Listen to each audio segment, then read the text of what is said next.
Roll! He rolled the sea. He rolled the sea.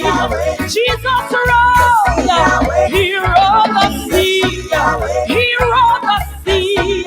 He rolled the sea.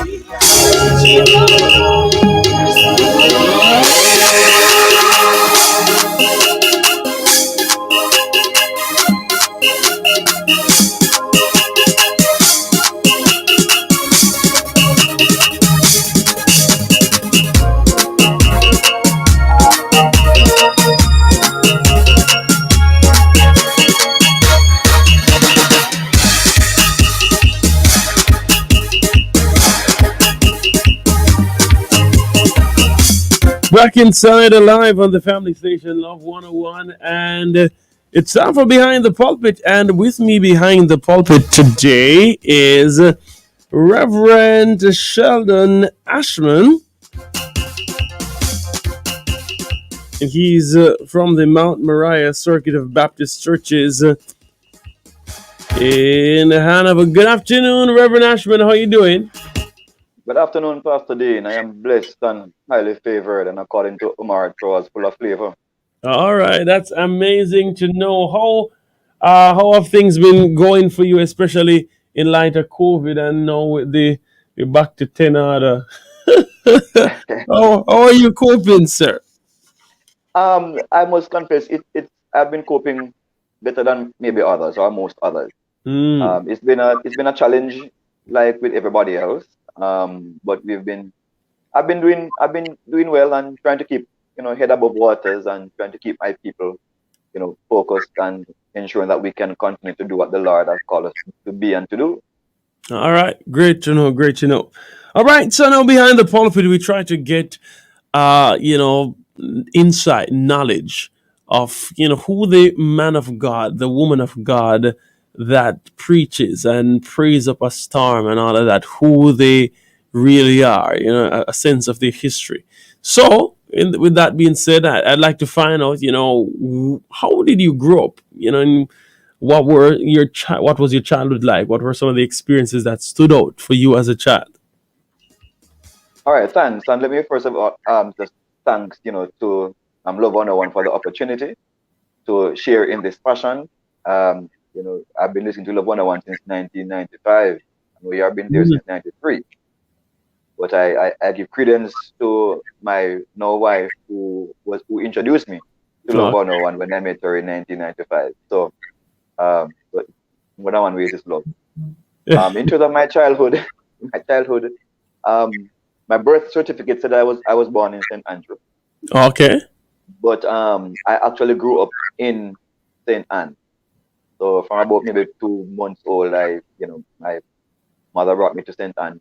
My grandparents of blessed memory, and so I consider myself a St. Anne person and so much a St. Andrew person. Yeah. So it was I'm the only child of my mother. So going into St. Anne and being in St. Anne, I grew up in a fairly large family. Because I had a lot of cousins around, and we lived close, like brothers and sisters. Okay, cool. So in a sense, I really didn't miss having a brother or a sister, even though at a deeper level I did. But growing up, I grew up in a very religious home. So both my grandparents were deacons in a little church called Liberty Baptist Church. Part of what is called the St. Anne's Bay Circuit of churches. Baptist churches. Okay. Right. So that is where I got my early religious foundation and upbringing. So I had to go to church, Sunday morning, Sunday night, youth fellowship before night service, and for me, church was not a yes or no. Yeah. If my grandfather left out for church, he cannot reach church before me because I know what is going to happen. When I get there, when I get back home. So yeah, man. So as children, you can't let your parents go up before you, man. So if they say, "Well, let me touch church before you," and see what happens. So I have to take shortcut, man. When they're gone around the long road, I have to walk a good while. I have to know to take bush Yeah. And yes, man, and head out and ensure that we reach church before, he does, you Hmm. know. But childhood for me was for the most part fun. There were challenges, but for me, we had a lot of fun. What Um, were some of the fun things that you engaged in as a child? In the country, Sinan, pop yeah, gun, cow bush. What was it for you? well, fun. I don't know if you call should be fun, will be fun part of it, but God, fun was the games, Oh, games. I am inclined, like I suppose most boys, to sports. hmm. So we played cricket, we played the football, you know, we joined with the girls to play, dandy shandy, we Okay. call it center and it in the middle.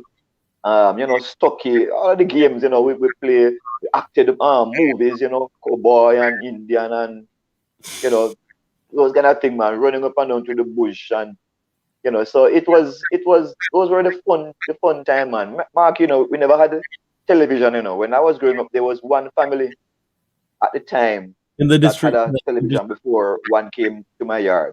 Hmm. So we had to go to the people's fence and look through the floors to see the black and white TV.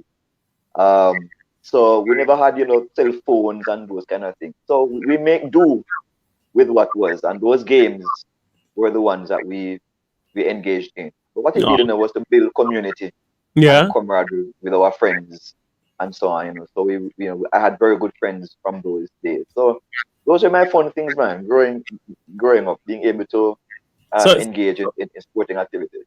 so aquatic activities weren't a big part of what you did, and did you grow close to the sea or river or anything like that? I grew near enough to the sea because the beach was probably like about 2 3 miles down the road. Hmm. But in my day, we couldn't just go. Oh, Particularly when I was very very young. But okay. there was the river. Mm-hmm. So whenever the water people decided that water would not come through our pipes, then there was a there was a river that we would go, and we would to carry up water. But we would carry several trips, and when we know the last trip was going to fill the drum, then that last trip was a little lengthy in that we had to make sure we enjoyed water, enjoy a dive or a swim in the river, and Okay. so on before we got back home. Okay. So we heading to the river. To the river was fun. Not fun when the rain fell, Hmm. or some rude friend of mine would throw water at certain part of the journey. So when you get there, you slip and you and the pan and everything roll going back down the gully. Ah, you had a very active childhood, man. You had a Yes, very sir. active childhood. All right, all right. Now, what was school like for you? What was school like? Or did you go through the full secondary level education, or what exactly was school like for you? Right. So yes, I from early age, school was very important for my family. We were concerned. So I attended a school, a basic school called Lewis Basic School, which is the adjoining district to the Liberty. Okay, Um, and then from there, I attended the primary school. And from primary school, passed the common entrance examination at my first go, and went to high school at Court High School in the community of Claremont in St. okay. Anne. And did completed my 5 years of schooling there. Graduated in '88, just months before Gilbert struck. Okay. Yeah, man. So what in during school, what was your career option shaping out to be? Which direction did you plan on going in life? Yeah. So going to school, my career option was in accounting. Okay. And I think I was led there because I had an uncle, my eldest uncle by my mother's side, because I don't really know my biological father. When I say don't really know, I actually don't know him. Never met him in my growing years. So the family that I knew growing up was my maternal family. Mm-hmm. So my youngest uncle, Uncle Birch, he was an accountant. He even worked at one time with Bank of Jamaica.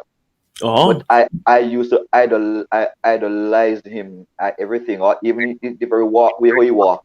I try to walk like that, literally, what physically and literally. what drew you to him to that level? So he was my uncle, and what drew me to him was his drive, man. He believed in us. Well, first Okay. of all, he was the nearest one to our age, Mm-hmm. since he was the last one, All right. and also to our size because he's very short. Oh, But he had a drive. He took school seriously. He was in his day the head boy of Marcus Garvey, um, no technical high was secondary okay. school then, Mm, and so he was the one that he would sit us down as cousins, as his nephews and nieces, and he will instill in us that we must really strive for what we wanted and so on. So I really emulated him as one who, mm, excelled academically. And so since he was in the accounting field, and he would talk about his life, his job, and so on. So I say, what, sound like something I would take on. So okay, cool, I cool. thought I would do accounting. But when I got to grade 9, and we had to choose now, our subjects to go to grade 10, 11 for the Yeah, exams. My then vice principal, Miss Mullings was, I think, was the sister of the then MP for the area. You probably heard about the late Seymour Mullings. mm-hmm. Miss Mullings was this. She was the then vice principal and acting principal before the principal was on leave.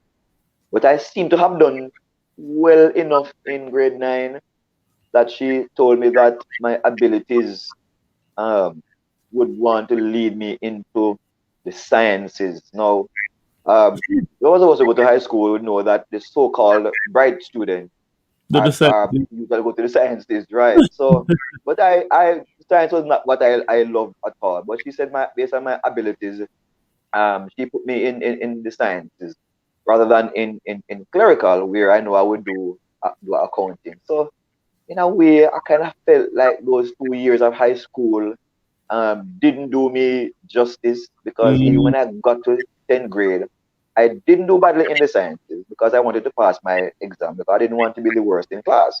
mm-hmm. But when I got to 11th grade, I dropped like the physics and the chemistry.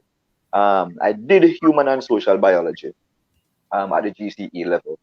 Um, but the sciences was not really my thing at all. Not But your even part. though, I said that in the Pastor Dean, but the truth is, when they had mock exams to say who is supposed to do what and what, I actually did those tests and passed them than the people who actually plan to do them. Wow. Yeah, man. But it just But wasn't your it just passion. wasn't my leaning at all. Yeah, No, not at all. yeah. Not at all. Okay. But I All but, right. but I love I love I love figures. So that is why even after school, I didn't get to go to college. My people couldn't afford sending Mm, me off to college. So I started to work from age 17. okay. And I worked at a tourist resort in Salem, Runaway Bay, called Sunflower Villas. So I worked the front desk, and then I was front desk cashier. So Okay. then my whole accounting thing now begin to, kind of come to the fore. Mm-hmm. You know, their taxes, for example, was way back, and I was able to work with others to ensure that they were brought up to date before the tax people came with the heavy Oh. hammer. Mm-hmm. Right. So I did the full gamut there, spent 3 years, and then I went on to work at Jamaica National for 10 years before the Lord called me into full-time pastoral ministry. Okay. All right. So the scientists never had the grip on you at all. I mean, the Not at the bands of muscles and equations couldn't couldn't keep you away from the debits no, it at all. All right. wasn't my cup of tea at all. All right. So, but you got saved at what point in your life? During high school or primary school or when? I got saved in high school. Okay. I What was that was I experience was like? in I was in fourth form in high school. I share with persons, and I say to them, from I was 5 years old, I sense the convicting power of God over my life. Mm-hmm. And I think every crusade from age 5 to age 15, I walked the altar at my little church, but never surrendered my life fully to the Lord. Somehow in the back of my mind, I felt that, well, my grandparents were deacons, my aunt-in-law sang on the choir, my cousin was youth fellowship president. So I felt a little spiritually Oh, sheltered, that I was yeah, okay, yeah, yeah. because all of my people were in church and so on. But every time an altar call came, there was something that kept pricking my heart, as if like Mm-hmm. something is not, something is amiss, Mm-hmm. something is amiss. And I remember in 1986, there's a preacher that came down from the States, Reverend Franklin Mackenzie, and he was preaching one night from 10 John chapter 3. And as if for the first time I was hearing the text, I mean, I know that chapter growing up because we had to go to Sunday school and know these memory verses. But then he was sharing from Nicodemus' story, and Jesus told him, "Marvel not that I say unto you, you must be born again." Yeah. And that verse really got a grip of me and a hold of my life that night. And I realized that I needed to accept the Lord for my whole self. That just being religious and attending church and going to Sunday school and being a part of youth fellowship would not suffice until I made that commitment to the Lord. Mm-hmm. And so I went forward that night. I accepted the Lord as my personal Lord and Savior. And on February 15, 1987, one day after Valentine's Day, I walked the waters of baptism. I was the third of 15 people. And I couldn't even wait for baptism at my local church, my home church. You know, the mother church St. Day was having baptism. So I wrote to my pastor, then the late Reverend Lester Ruthers, to ask him if I could be a part of those being baptized at St. Day. And he Okay. said yes. So my grandmother and myself, we just got packed my bag and everything, jumped on um, taxi and went to St. Day and I was baptized. And ever since then, I've been walking with the Lord, man. It's been a tremendous journey. Wow. Wow. So now, that was quite early, high school. Were the Yes. challenges that you had to, overcome? Well, let me ask if there were. What were the challenges and how Yes. did you overcome them? Wow. Good question. Good question. I think about it a lot of time. Because at school, I wasn't a part of a gang. Maybe some of my batchmates might not even recall, but we had a little crew Mm. at high school, and I call that crew the dissing crew. We come to diss people. There were four of us, and each of us had a role in that crew. So you had one person who would do the dissing, and if Mm-hmm. anybody responded, then I was the counteraction person. Mm. So I will counter any argument that comes to the dissing, which was usually Mm. the worst and the first diss. And if anybody wanted to fight, and we had somebody who laughed when I Oh. did the counteraction. Oh. Trust me, when my Virgin laugh after you, Virgin, you're shame like dog. Very, very Because organized. he had a unique laugh, man. Okay. Okay. He had a Okay. unique laugh. When he laugh at you, man, you're shame. Mm-hmm. And then if anybody wants to fight, no, then we had a fighter in the group.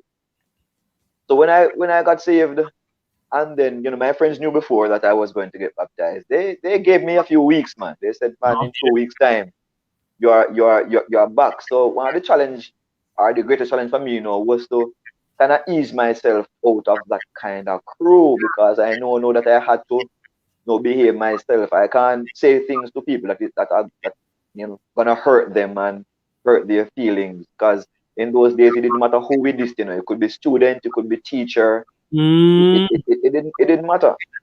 And when it was teacher, we didn't go out and out. We just one acute way of doing it. Um, but the hardest thing now was to to feel accepted and among my friends. And so Okay. many of them, they taunted me and said, "Man, you're a Christian," and Yeah. yeah, man, and so the kind of link that we would have as a crew and so on. I know that could not be. So it took me a while to Mm-hmm. kind of break free from that kind of thing, because it is very gripping. And you're a youngster, you're 15 Yeah. years old, and psychologists would tell you that, boy, Sensibility, it's a case of yeah. identity where Yeah. you want to belong to. So trying to find yourself. Who am I? What am I here for? That kind of thing. So accepting Christ then, it was very difficult. In terms of the challenges, of the friends and girls coming around and that kind of thing and so on. To Talk about keep the on girls the part, man. so-called straight and narrow. Talk about the girls part. I saw that smile And it's like you just wanted to slide over it. Talk about it, man. This testimony Tuesday. You know, let me thank God that I got saved when I was at a tender age, you see, man. Amen. Because Amen. when I was growing up, I was a sensible little boy. Okay. So I know and believe that there was a time when I think I had about 3 or 4 girlfriends one time. Mm. Because if my grandparents ever knew, because you're in the house and you're the you're deacon's grandchild, but them don't know when you're the road, you Okay. know. And the things you try to be a part of and to Mm-hmm. do. So I grew up, believing with those persons that bud can't fly upon one way, Oh, so any girl that showed interest, you know, all I for it.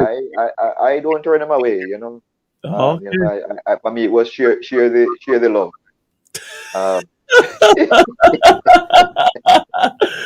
If you just joined us, I'm talking with the Reverend Sheldon Ashman, and he is behind the pulpit sharing of his early childhood. We'll soon get into the ministerial aspects, but yeah, so you are willing, more than willing to share the love. Was that yes, a man. grip that was difficult to break? You spoke about your friends, but was Yeah. that particularly a grip that it took, perhaps prayer and fasting and some other thing to break? Yeah, man. It was difficult, man. Even when I got saved, the approaches, they never stopped. And They never stopped. no, man. And I have some They never friends stopped. who, what I tried to do, to replace my quote unquote crew at school. I tried to form a different kind of crew at church. That's right. People who I thought, would be, you know, Solid and keep each other, perfect. yeah, keep each other Yeah. on the straight and narrow kind of thing and so on. But, somewhere there was still a little troublesome part of us that still wanted to see if we still got it type of thing, like, Okay, yeah. yeah, man. So that took a while. I think it probably about 3 years after I got saved. I Really overcame. experienced Yeah. what we don't talk much about in Baptist circles, and I pray my colleagues and others will forgive me. But you know, when we hear talk about the baptism of the Holy Spirit or the infilling of the Holy Spirit, that took place in my little church. That was kind of unheard of. I remember I had a New Testament Church of God colleague, Mm-hmm. friend of mine, and so when he said to me, if I was filled with the Holy Spirit, and I told him yes, and he said, really, that happened, and I told him at my church, and he was stunned.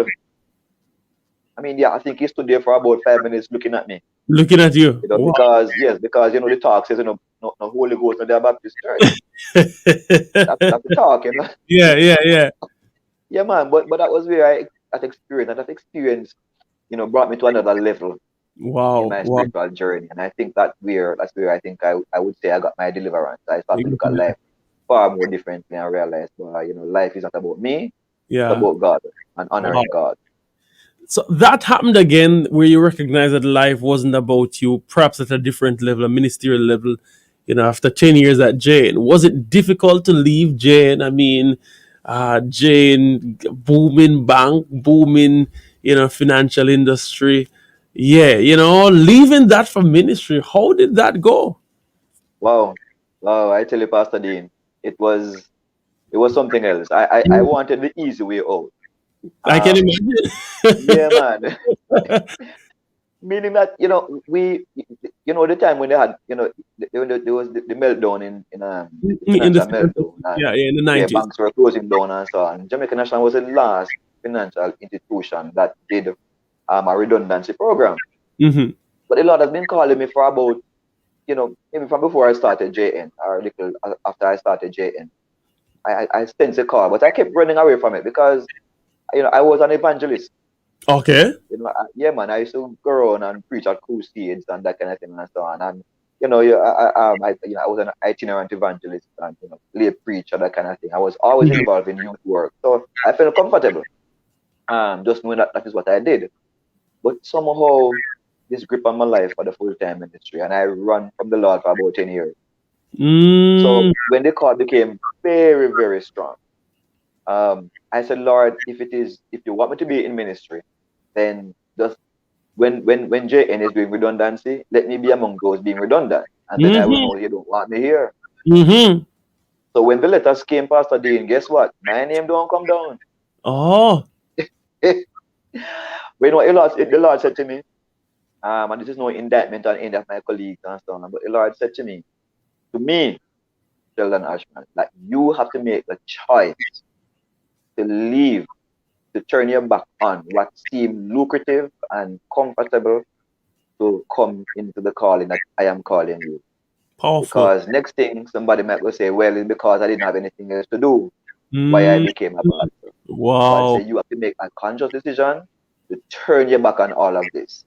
Sure salary at the end of the At at the the month. 25th of the month with Yeah. all its trimmings, Carolyn prayer, easy. care, the whole world. Yeah, man, traveling, uniform, the whole world. Yes. To become a full-time pastor. Mm. And so I had to make that decision. So one day I was at work and I was on the teller line and I buzzed. My pastor was in the line in the line and he came up and I took his bank book, because then with the bank book it was Okay, notes man. and so Yeah, on. And yeah, yeah, yeah. man, and I was doing this transaction, line full in a man. I only hear my pastor say, "So Sheldon, have you ever considered the full-time pastoral ministry?" God have mercy. So I said to him, "Sir, yes. I sent the Lord calling me. I'm just waiting on the word go." He said, "Man, for me, you that the first time you should have gone long time, man." Mm-hmm. And believe you me, that was really serious. The people in the bank line were there laughing, and my co-workers were there smiling off, because some of them knew my wrestling. Yeah. Oh, Um, and that was what really sealed it when my then pastor. By that time, I had moved to Brownstone, okay. so I was a part of the Brownstone Baptist Church, pastored still by the Reverend Everard Allen, great man of God, and true, father and spiritual guide for me. Mm-hmm, mm-hmm. And so when he made that statement, that was it.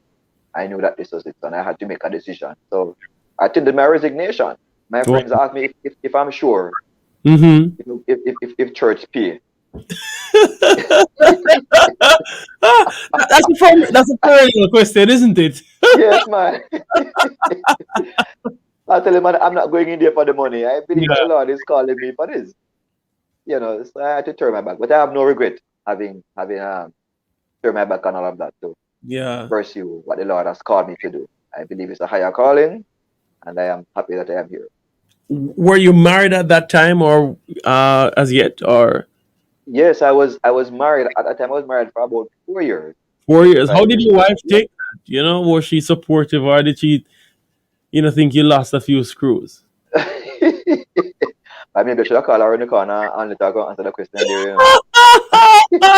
Anyway, she was very supportive, to be honest with you. She was very Mhm. supportive. We were still over it, in fact, because, like I said before, because being an evangelist, I just didn't see myself around no table conducting no meetings and so Yeah. on. I saw what people did to my pastor when I was growing up. I didn't want that. I said, You God, know. send me Yeah. a road, me preach them in, Yeah. and let the pastor And get someone else deal with them. Yeah. yeah, man, yeah, man. But so we prayed about that, because that was one of our wrestling. Because initially she said, I don't see you in that, me see you in your evangelism role. But then we prayed about it and we felt and strongly that this was it. So she was a tower of strength and good support in making the transition to being a pastor. Wow. Wow. Now, looking back, I'm not sure. This would probably be 20 odd years now. Yeah, Oh, yes, yeah, man. yeah. I, About I, 20 I'd, be, years. I'd, be, I'd be a full-time pastor for 15 years, but yes, the process is Yeah. about 23. So, 20. yeah. Yeah. Cool. What have been your greatest accomplishments that, as you think on it? Oh, accomplishment. I mean, like being in the full-time ministry. In full time ministry, Or yeah. just okay. Um, to be honest with you, each time I see somebody respond to the gospel, it might sound away, but the Yeah, truth yeah, of the yeah. matter is That is it for there you. is I can't put a value on this kind of thing where the Lord can use me to share the gospel with persons and they come to respond positively. And I see those people reach a point of committing their lives to the Lord Yeah. and becoming saved. Those moments for me are the moments when I tell my people, if you don't pay me this month, it don't matter to me. Mm. Seeing that happen is enough for me. Yeah, yeah. Um, And so, and because of that, no, the spirit of evangelism is still strong. So people still call me. I don't go to as often because I have a circuit of 4 churches to pastor. But Mm. whenever the Lord so will lead me, then preaching the gospel and seeing people leading persons to the Lord. That for me are greatest highlights, and in terms of my experience Tell us serving as God's servant. tell us about marriage. Well, I got married on August 16, 1997. I remember it Um, good, man. yeah. You remember if I it that if around the corner, if I do the truth. well done. That's one for the Yes, man. sir. Yeah, man. That's very well done. Yes, man.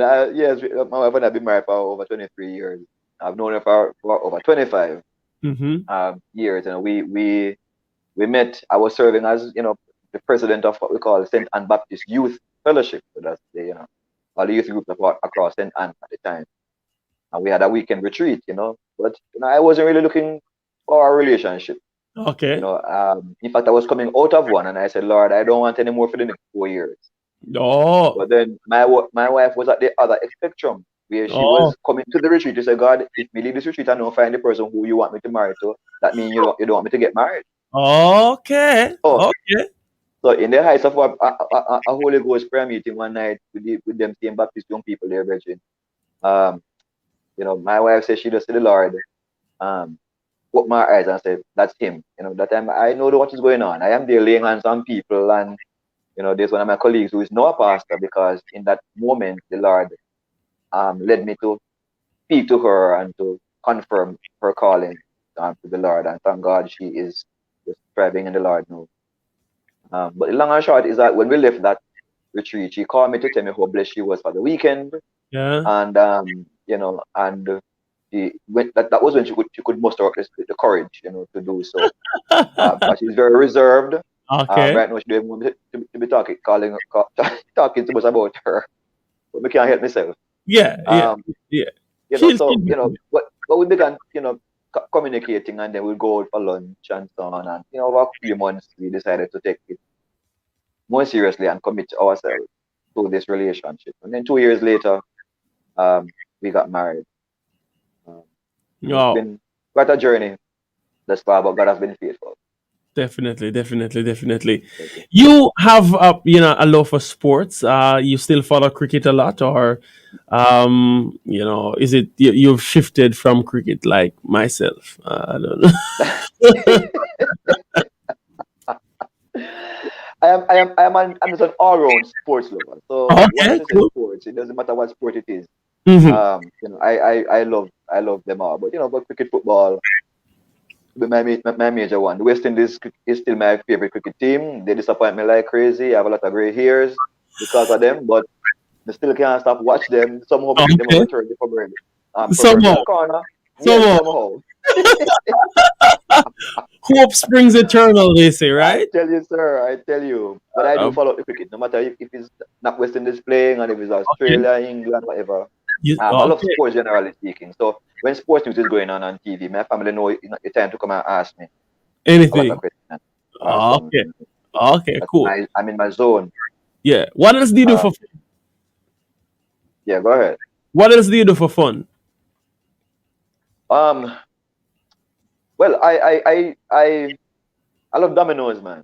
Yeah. I hear you talking. One of these fine days, we must cook up, because I hear you talk about your prowess as a domino player, and No, no, you sir. know, Match me, match, you know. I match me, match, you know. how much am I? I match me, match, man. No, sir. Me not me, no, sir. I match me, Um, match. But you love dominoes. yeah, man, I love domino, man. Yeah. Okay. It's one of my pastime, man. So if I'll go on the streets, and not much since I've been to Hanover. I'm still trying to get used to Hanover. I'm here a little over 2.5 years. Okay. But when I served in Westmoreland and so on, every guys in every shop corner knew me, man, because if Yeah. I'm away from church Bible study in the night, I just text my wife or call her and tell her, I say, I'm coming in late. Oh. She knows what that means. Oh. I'm on the ends with the guys Okay. playing dominoes. That was my way of connecting with them, and so I love that. How many of them were you I able to win over, just by being that domino yeah, party? man, I'm happy to see, man. That some of those persons, they begin to look at the whole idea of pastor and a church a little differently because and this is a pastor come to sit down and play with them. Yeah, yeah, yeah. Sometimes they will say, "Boy, pastor, anyway, never out here, no man, fight broke out here, no man, and knife draw and so on." So I see myself a kind of a peacemaker person within Yeah. that context. And I've seen one or two of the men, you know, mostly men, they would come um, to church and even give their life to the Lord. Wow. Because in Brownstone we had an active sports was evangelism, and Yeah. part of that was to go and find the guys wherever they are, whether it was on the football field, Mhm. because I could roll a ball a little bit, as with the cricket, as with the domino. Oh, So whatever it is that people loved, we would go and we would meet up with them. We make sure we have a time of prayer before, then we share, and in the school out time, then we share again and so on. And so, I've seen persons out of that decide to, come to church, and in coming to church, I see them come to the Lord. But going home one year, and I saw one of those guys who were at the domino table. I'm not only a Christian, but I see him in his usher's uniform, mm, being an usher in the church.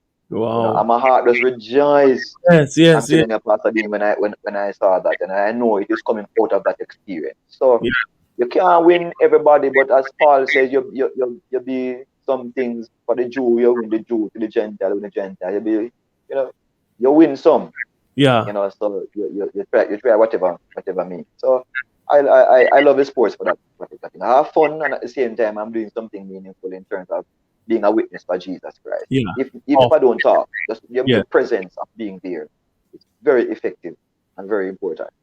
Powerful, powerful stuff, powerful stuff. We're almost out of time. Well, we're out of time, so but we have to wrap it Yeah. up. I want you to share a word of encouragement to a young man, a young woman, someone whom the Lord lays on your heart, you know, as you have the opportunity to look back on your life and also look forward to where God is bringing you.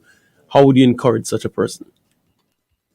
Thanks, Pastor Dean. I usually say to persons when I go and do motivational talks sometimes at Boys' Day at school, for example, and I would say to persons and just young people generally or persons generally, don't allow because where you're coming from to hold you back. I tell people if I ask where liberty is, there are many persons who probably will not know. If you look on a Jamaica map, you probably won't even find it either. But I'm very proud of my district, and I'm one of the persons. I'm not the only pastor, as I've seen other persons who have risen from that community and are serving in very high positions. So where you're coming from does not define who you are. When God has a purpose and a plan for your life, it doesn't matter your background, it doesn't matter if you're coming from a rich or a poor family, it doesn't matter if you were not able to go to college coming out of high school. God can take any vessel and use that vessel for his glory. So I just want to encourage somebody out there, who may be wrestling and struggling now and looking at your past and thinking, boy, things cannot get better. I look at my life and I realize that God can take a little known and use him for his glory. So I want to tell somebody out there, don't give up on your dreams. Don't give up on God.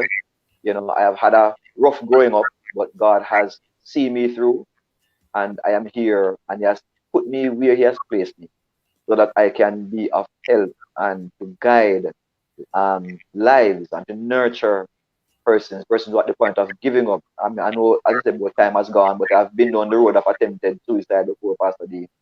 Because I thought that life was too rough for me as a late teenager.